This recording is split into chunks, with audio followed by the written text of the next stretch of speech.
No sabemos a dónde vamos, no sabemos qué va a pasar. Simplemente recuerda, nadie puede quitarte lo que pones en tu mente. Dicen que quien tiene un amigo tiene un tesoro, a lo que yo añadiría quien tiene un buen libro también, y por ello he creado Tesoros de Papel, un podcast en el que voy a compartir contigo los libros sobre desarrollo personal y autoconocimiento que leo y que creo que te pueden ayudar a crecer y mejorar en cualquier ámbito de tu vida gracias a los mensajes y aprendizajes que vas a encontrar en ellos. Mi nombre es Delia y estoy encantada de acompañarte en este proceso de búsqueda de grandes tesoros que te sirvan de referencia e inspiración y espero que de alguna manera te ayuden para llegar a ser tu mejor versión. Hola a todos y bienvenido al primer episodio de este año en el que os voy a hablar del que para mí es uno de los mejores libros que he leído y no podía dejar de recomendaros. Se trata del libro La bailarina de Auschwitz de Edith Eger. Por el título del libro podemos saber de antemano la temática del mismo y en cierto modo prepararnos para lo que vamos a leer, aunque tengo que mencionar que por mucho que sepamos de este tema, cada historia que leamos sobre el mismo no va a dejar de sorprendernos y estremecernos como si fuera la primera vez que sabemos de esto.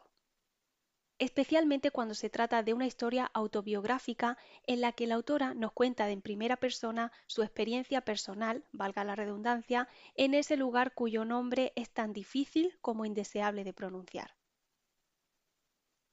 Este libro estaba en mi lista de deseos desde hace tiempo y el pasado verano mi familia me lo envió como regalo de cumpleaños junto con otro libro del que espero poder hablaros muy pronto. Cuando lo recibí me hizo tanta ilusión que no pude esperar para leerlo a pesar de que todavía tengo pendientes otros libros que había comprado anteriormente y le di prioridad con la idea de darme un descanso con los libros sobre el desarrollo personal porque de verdad no pensé que sería un libro del que podría sacar un episodio para el podcast. Pensaba más bien que sería un libro para mí, para evadirme y disfrutar de la lectura y su historia sin tener que sacar ninguna conclusión o aprendizaje que poder compartir. Pretendía leerlo por el placer de leer y nada más. Pero ya desde las primeras páginas de la introducción empecé a subrayar frases e ideas que me parecieron dignas de compartir y sobre las que reflexionar, por lo que decidí leerlo sin la intención de sacar nada en concreto, pero destacando y anotando lo que me llamase más la atención, y si al final era suficiente para compartirlo, lo haría. Algunas de esas ideas que subrayé en las primeras páginas hablan sobre la libertad y citando textualmente a la autora dicen: la libertad reside en aceptar lo sucedido. La libertad significa armarnos de valor para desmantelar la prisión pieza a pieza. Estamos hambrientos. Tenemos hambre de aprobación, de atención, de afecto. Tenemos hambre de libertad para aceptar la vida, conocernos y ser realmente nosotros mismos. Me encantaría ayudarte a experimentar la libertad frente al pasado, libertad frente a los fracasos y miedos, libertad frente a la rabia y los errores, libertad frente a los remordimientos y el duelo no superado, y libertad para disfrutar plenamente del rico festín de la vida. No podemos decidir tener una vida sin dolor, pero podemos decidir ser libres, escapar del pasado, nos suceda lo que nos suceda y adaptarnos a lo posible. Te invito a que decidas ser libre. Otra cosa que no esperaba de este libro es la rapidez con la que lo terminé. Hacía mucho que no leía un libro de tanta extensión y sus más de 400 páginas me parecían todo un reto, ya que sabía que podía tardar bastante tiempo en leerlo. Pero para mi sorpresa me enganchó de tal manera como hacía mucho que no me enganchaba un libro y lo leí en 2 o 3 días. Sinceramente, un libro que no podía ni quería dejar de leer. Me sucedió incluso que durante el fin de semana, cuando no estaba en casa, no podía dejar de pensar en volver y seguir leyendo. Pero también tengo que decir que con la misma fuerza que me atraía, sentía cierto rechazo a lo que estaba leyendo, porque la historia es tan dura y dolorosa que en más de una ocasión sentía el corazón encogido y tenía que hacer una pequeña pausa para poder continuar con la lectura. Como dije al principio, este es un libro autobiográfico en el que la autora nos cuenta cómo era su vida antes, durante y después de los años que pasó en los campos de concentración y exterminio de Polonia. Lo cual me parece realmente interesante ya que tenemos mucha información sobre las experiencias que vivieron los prisioneros de estos campos, pero no tanta de cómo fue la vida posteriormente para los que lograron sobrevivir y que suponen verdaderas historias de superación por tener que seguir adelante cargando con los recuerdos de tanto sufrimiento y pérdida. Es cierto que hay otro libro muy conocido y valorado mundialmente que también cuenta la historia personal de uno de los sobrevivientes y su aprendizaje durante y después de su paso por los campos y que, como podréis adivinar, se trata de El hombre en busca de su sentido de Viktor Frankl, quien fue mentor, además de un gran amigo, de la autora de este libro. Y estoy segura que todos o casi todos habéis leído o al menos habéis oído hablar de este libro que ha marcado a tanta gente y que cualquiera que haya leído recomienda. De hecho, yo lo tenía en el libro electrónico pendiente de leer desde hace mucho tiempo, pero como veis, le doy prioridad a los libros en papel y por eso lo leí justo después de terminar este que os recomiendo hoy.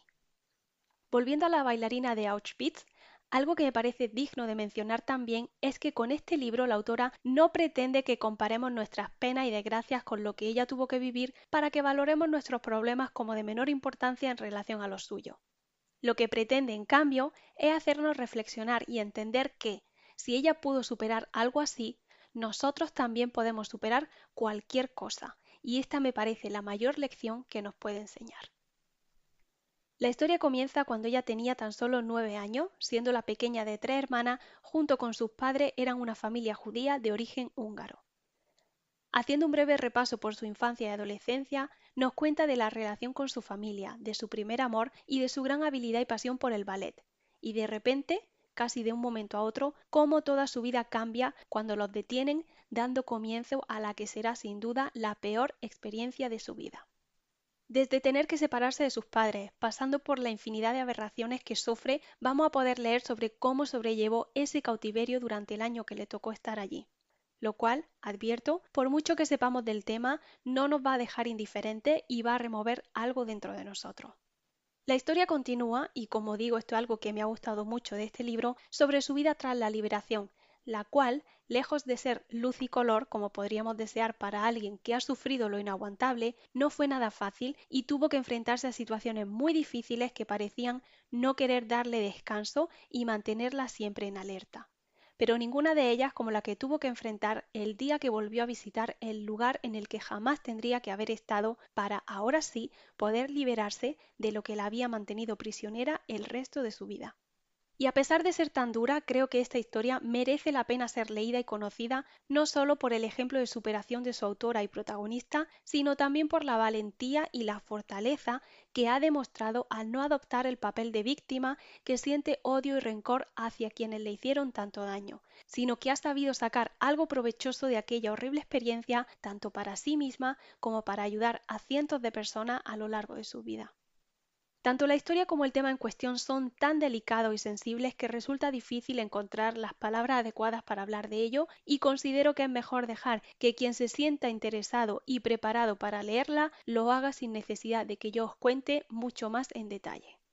Pero lo que sí me gustaría mencionar son esas frases e ideas que he subrayado que me han hecho reflexionar y plantearme ciertas cuestiones personales y que creo que a vosotros también os pueden servir, por lo que las he agrupado por categoría y simplemente me voy a limitar a citarlas textualmente a continuación.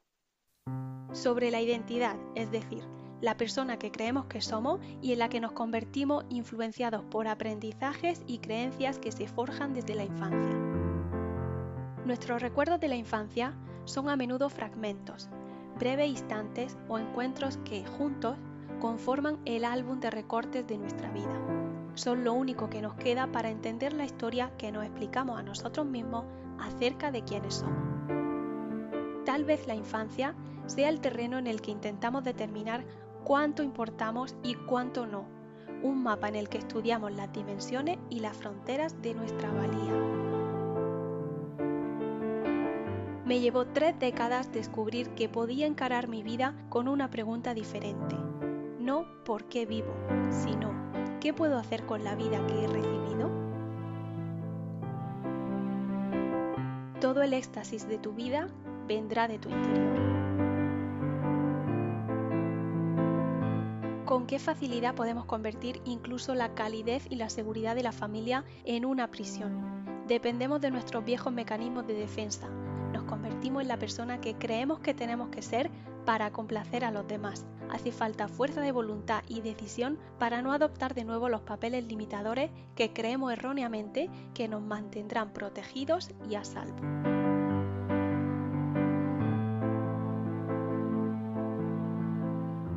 sobre la libertad, entendida como nuestra capacidad de elegir. En la investigación para mi tesis descubrí y expuse mi convicción personal y mi piedra angular clínica. Podemos decidir ser nuestros propios carceleros o podemos decidir ser libres.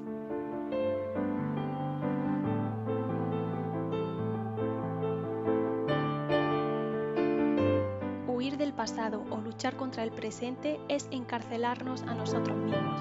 La libertad consiste en aceptar lo que hay y en perdonarnos, en abrir nuestros corazones para descubrir los milagros que existen ahora.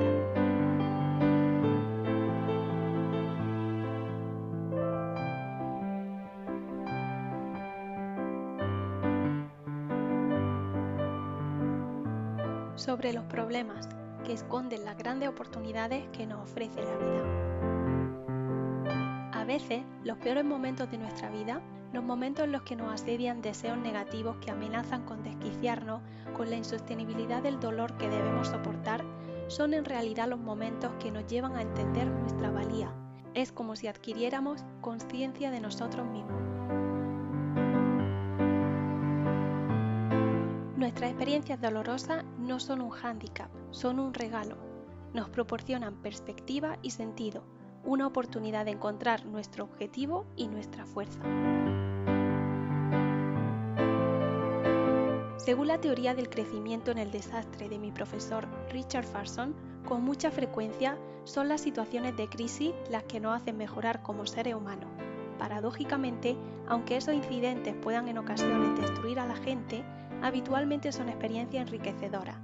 Como resultado de esos desastres, la persona realiza una importante reevaluación de su situación vital y la modifica de maneras que reflejan un conocimiento más profundo de sus propias capacidades, valores y objetivos.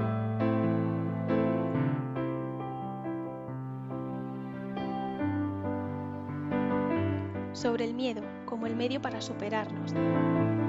Así es el proceso de curación. Niegas lo que duele, lo que te da miedo, lo evitas a toda costa, entonces encuentras una manera de admitirlo y aceptas lo que más miedo te provoca y por fin puedes soltarlo.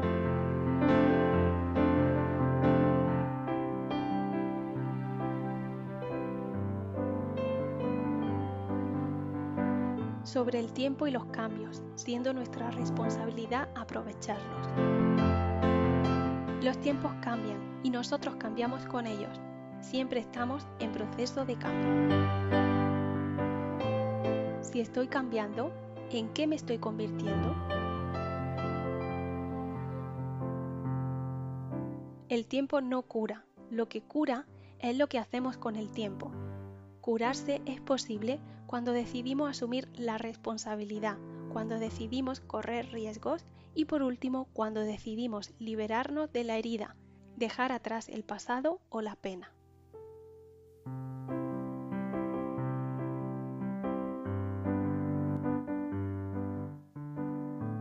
Sobre el perdón como la acción más difícil y a la vez más liberadora. Llegué a ver la liberación porque mantuve viva la esperanza en mi corazón. Llegué a ver la libertad porque aprendí a perdonar. El perdón no es fácil, les digo. Es más fácil guardar rencor, buscar venganza. En el peor de los casos, la venganza perpetúa el ciclo del odio, mantiene el odio dando vueltas sin cesar. Cuando buscamos la venganza, incluso la venganza no violenta, estamos dando vueltas, no evolucionando.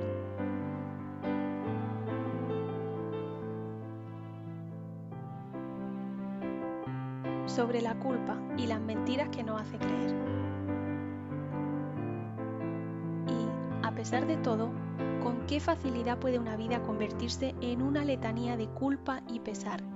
En una canción que resuena constantemente con el mismo estribillo, con la incapacidad de perdonarnos a nosotros mismos. Con qué facilidad se convierte la vida que no vivimos en la única vida que valoramos. Con qué facilidad nos seduce la fantasía de que tenemos el control, de que alguna vez hemos tenido el control, de que las cosas que deberíamos haber dicho o hecho tienen el poder, si la hubiéramos dicho o hecho, de curar el dolor, de acabar con el sufrimiento, de eliminar el fracaso. Con qué facilidad podemos aferrarnos, ensalzar incluso las decisiones que creemos que pudimos o debimos haber tomado.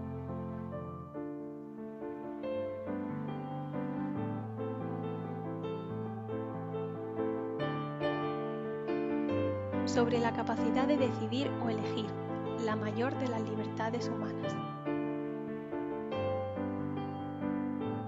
Es la primera vez que veo que podemos decidir. Podemos prestar atención a lo que hemos perdido o prestar atención a lo que todavía tenemos.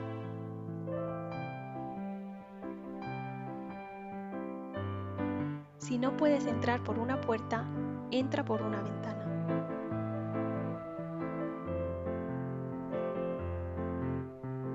Y puedo castigarme por haber tomado la decisión incorrecta o puedo aceptar que la decisión más importante es la que tomo ahora. La decisión de aceptarme como soy, humana, imperfecta. Y la decisión de ser responsable de mi propia felicidad. De perdonarme mis defectos y reivindicar mi inocencia. De dejar de preguntarme por qué merecí sobrevivir. De comportarme lo mejor posible. De comprometerme a servir a los demás. De hacer todo lo posible dentro de mis limitadas capacidades para que las generaciones futuras no pasen por lo que yo pasé. De ser útil, de ser exprimida al máximo, de sobrevivir y prosperar para poder dedicar cada instante a hacer el mundo un lugar mejor. Y por último, de dejar de huir por fin del pasado, de hacer todo lo posible para redimirlo y luego dejarlo marchar. Puedo tomar la decisión que todos podemos tomar. No puedo cambiar el pasado, pero puedo salvar una vida, la mía, la que estoy viviendo ahora en este precioso momento.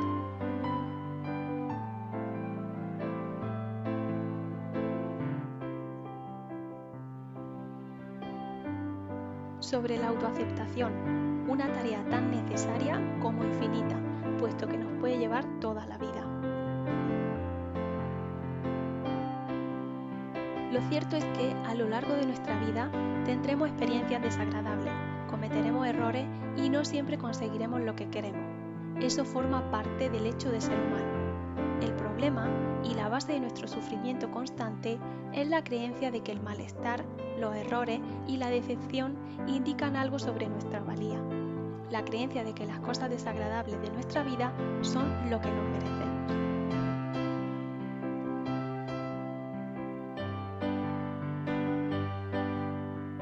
Carl Rogers, uno de mis mentores más influyentes, postulaba que cuando nuestra necesidad de autorrealización entra en conflicto con nuestra necesidad de valoración positiva o viceversa, podemos optar por reprimir, esconder o ignorar nuestra verdadera personalidad y deseos. Cuando llegamos a creer que no hay manera de ser amado ni de ser auténtico, corremos el riesgo de negar nuestra verdadera naturaleza.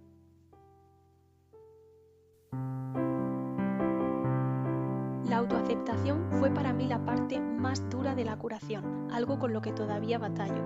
El perfeccionismo surgió en mi infancia como una conducta para satisfacer mi necesidad de aprobación y se convirtió en un mecanismo de adaptación aún más integrado para hacer frente a mi sentimiento de culpa por haber sobrevivido. El perfeccionismo es la creencia de que algo está roto. Es nuestra responsabilidad actuar al servicio de nuestro auténtico yo. En ocasiones, eso implica renunciar a la necesidad de complacer a otros, renunciar a la necesidad de la aprobación de los demás.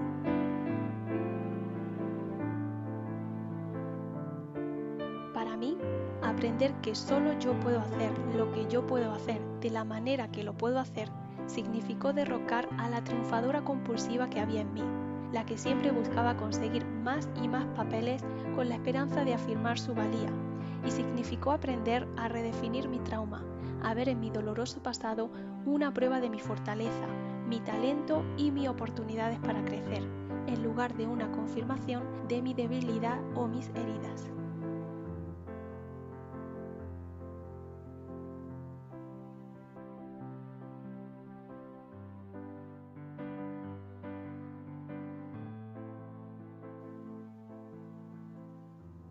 Como decía al principio, este libro supera las 400 páginas y aunque a priori pueden parecer muchas, os aseguro que os van a resultar pocas al tratarse de una historia tan inspiradora como ejemplar que no vais a querer terminar.